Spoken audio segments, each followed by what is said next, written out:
camp in heaven.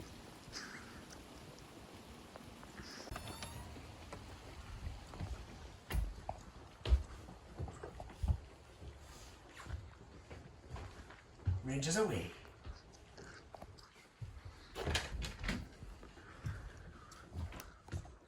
Bit snug in yacht night, like. What's your thought, lads? Love it. It's good. It's good. Just making myself at home.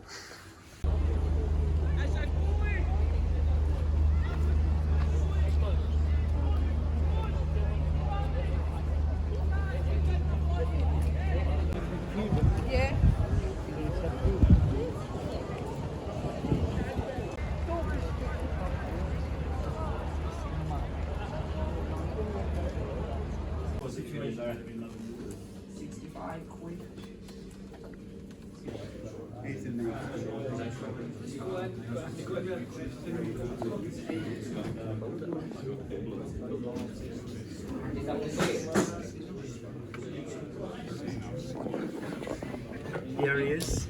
Working hard, lads. Well, we're trying.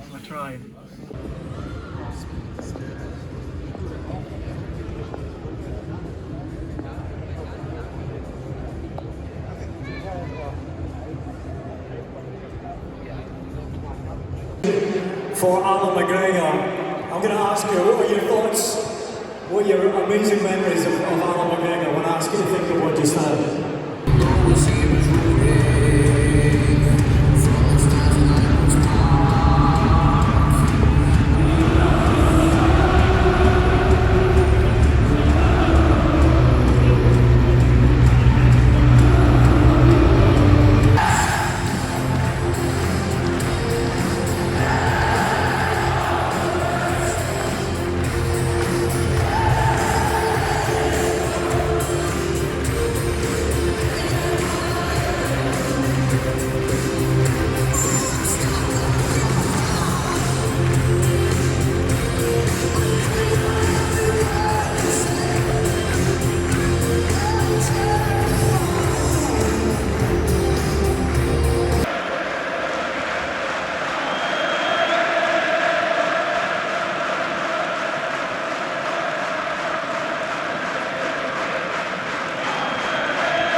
So we're here at Ibrox, Newcastle United, second pre-season friendly game, a 2-1 win. Goals from Miguel Almiron and Harrison Ashby in either half, continuing Newcastle's perfect start to pre-season. We saw some big names missing from the team in general. Jacob Murphy. Yep, notably, Joe Linton being one of them. Visa issues for him ahead of the trip to the United States. But Jordan, the big one, Alan St Maximin, as we spoke about before the game. Eddie Howe told us the exact reason why afterwards. Yeah, so Eddie Howe did confirm that Alan St Maximin is in discussions with another club. Didn't name the club, but I think it's sort of widely reported now that it is Al Hilal from the Saudi Pro League. I think I pronounced that right. As my fellow journalist here give me a very strange look. Al Arley, innit? Yes. Yeah. As how he pronounces it. Okay, right. Anyway, yeah, so it does look like Alan St Maximin will be heading out of the football club. And obviously we did speak about this previously, so please do check that video out. But yeah, I don't think Eddie Howe did want to lose a player. He said that, admitted afterwards, he wanted to keep him. But unfortunately, I think his hand's been sort of forced in terms of financial fair play. Again, Alan St Maximin is the only sellable asset really. So by selling Alan St Maximin, I think Eddie Howe hopes to bring in a couple of more players.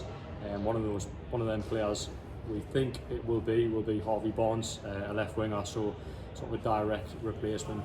So talks are ongoing with them, and then we'll see what comes after that. But yeah, it looks like Alan St Maximin is heading out of the football club. I think there's a lot of sadness within the fan base for what he's done. but I can understand the reasons as to why he is departing the club. So a little bit on that. Sorry, Dom. A little bit on that thing you're talking about there, Jordan, with the Harvey Barnes thing. It is our understanding that things are moving on very quickly in that respect. Dom had talked probably at the start of the week, potentially at the weekend, about how things were moving with regards to the player, looking at properties and things like that in the area. We believe it's gone on a level from there, and representatives are in regular contact with the football club, and we expect there'll be some kind of major progress. Of course, it's always just agreeing the fee, but one thing that there were conflicting messages from Eddie Howe there, but one thing that kind of we suspect this does is it unlocks the rest of the summer for Newcastle United. They can just do that a little bit more than what they would have been able to do. There's been talk a lot about trading and how trading has to form a major part of any football club's remit when it comes to FFP. I'm not going to stand here and say I'm an absolute expert in how FFP works and where Newcastle United stand in that regard, but it is clear that, you know, you see fans, I've seen them on social media say, how can Nottingham Forest spend X amount of money last summer? How can Chelsea consistently go and spend X amount of money every year? Nottingham Forest will struggle with their FFP moving forward, and you will not see the type of summer that they had last year, because you just can't sustainably go about spending that kind of money with the revenues that they have. Chelsea can go about spending maybe not quite the levels that they did in the last 12 months, but they can consistently go out and spend money on players, because every summer they'll rake in major money for players that have come through or they've been signed to add to their academy. I mean, Mason Mount being the key one this summer, 55 million straight off, and then there's other players in and around that as well. Pulisic, Loftus-Cheek, they just rack up the amount of money they bring in, more than 100 million brought in, so it's no surprise they can go and spend freely. Newcastle United consistently have not sold, they've just bought and bought and bought under the Saudis, and I think there has to be a little bit of a levelling up. Again, I'm not going to stand here and say I'm an FFP expert, I'm not, and there will be people out there who watch these videos who'll have more expertise in that regard, or there might be some standing next to us if anyone wants to chirp in. But yeah, I think it's a solid move. It's something that had to be done, and I think the problem now, a way to further unlock a summer for Newcastle United, would be to get rid of Jeff Hendrick, Isaac Hayden, Jamal Lewis, Javier Manquillo, all of these players, Ryan Fraser, all of these players who are in and around the first team who aren't really part of first team plans. Caldwell was seen again today. If they can get rid of him, they will. So there's still a lot of work to be done this summer, but the signs are good, and I liked what I saw from Newcastle United. Looking at the game a little bit, I know we haven't talked much about that. I thought there was a zip, an intensity about the way that they played and moved the ball around. And I've got to be brutally honest with you, it was Rangers' first pre-season game. Obviously the testimonial feel a little bit about it as well, but there was a lot to like about Newcastle United. It was men against boys for large periods, and Rangers only got back in it because Newcastle United, Caldwell, I would say, having only seen the goal once, probably shouldn't have seen the whole game in front of him, shouldn't be making that pass to Bruno Guimaraes. But Bruno again looked like a player who's had a good summer. Looked like I mean, it's been a busy summer for Bruno. He's had his 4 weddings. And I think he just needs to get that little bit of sharpness. But that's what this is all about, and that's what they get in America. They've got 3 games in quick succession, and I expect we'll see a much brighter, sparkier Newcastle United at the back end of that. Yeah, and we saw a debut as well for Sandro Tonali, Newcastle's new number 20, playing in the heart of that midfield. 45 minutes he got on the pitch, and he played a key role in the opening goal there. Yeah, I would say so. I think we saw little flashes of everything we thought we were going to see from Sandro Tonali. There was the tenacity, there was the tackling. He got in a particular hustling and bustling type tackle with the centre forward quite early on.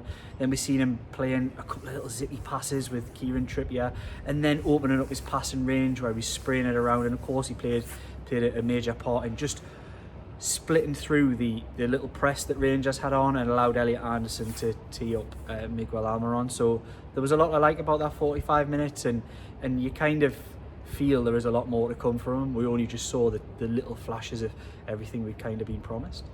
Anthony Gordon as well, I thought. Yeah. Looked really sharp when he My came man on. of the match, Yeah. Dom, do you want to talk about? Well, I just thought he looked a player that we didn't see last season. He looked a player full of confidence. He obviously fresh from the under-21s Euro win. He came on, first few touches, he's just gliding past players, trying to get forward. And then, okay, he didn't play a role in any goal or anything like that, but I thought he was positive and he caused Rangers all sorts of problems. And we didn't see that enough of him last season. I think his debut when he came off the bench against West Ham, there was a bit of that, but I think for best part of 45 minutes today, he was doing that throughout his time on the pitch. There was probably a brief spell where Rangers got back into the game, scored the equaliser, where he was a bit more quiet, but I thought that certainly after he came on and towards the end of the game, he was really impactful, and it's a big season ahead for him.